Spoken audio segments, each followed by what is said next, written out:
How do you address those concerns raised about the negative effects on society, health, crime, children, use? We like to address them with facts, and while there's certainly studies that have showed both ways, we often cite a study that shows that underage use of marijuana has gone down in our state by about 5% since legalization.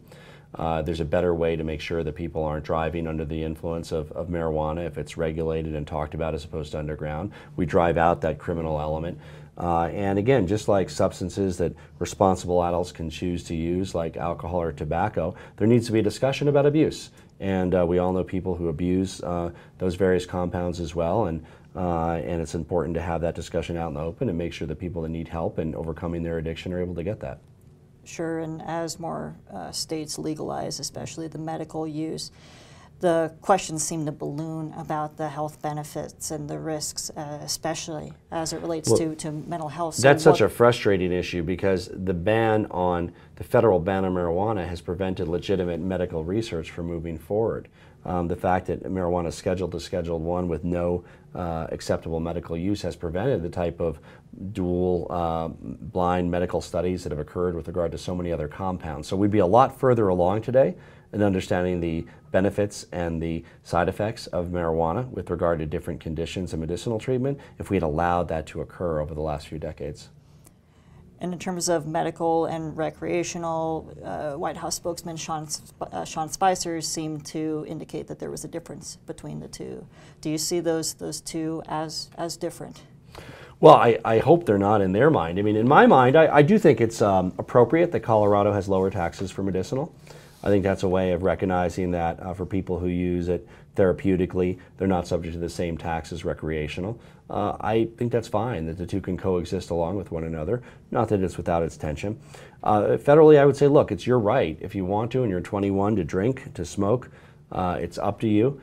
Make sure you're informed before you make those kinds of decisions. Don't drive while you're under the influence and get the government out of the rest of it.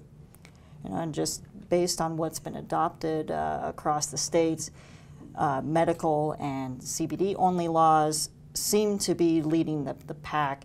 Is there perhaps a moral divide at play in terms of those being easier to swallow than recreational?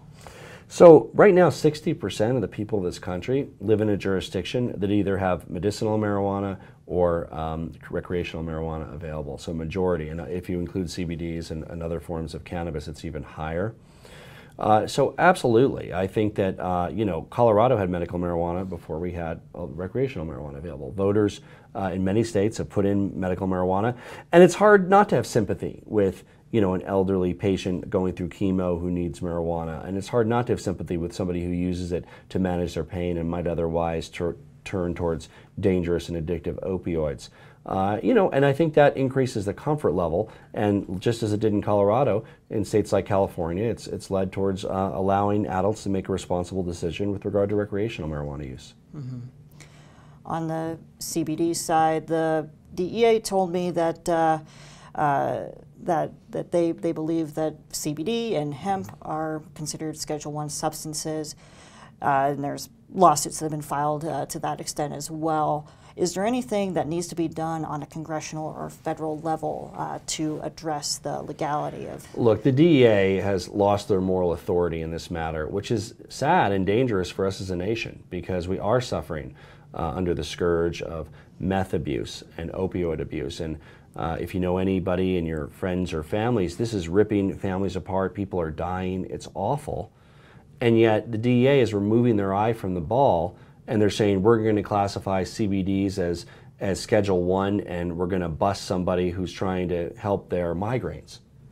I mean, this is a huge disservice to the public health, huge disservice to our country, and it's why, of course, the DEA should reschedule marijuana. That doesn't solve all of our issues, but at least it allows for medicinal use and testing.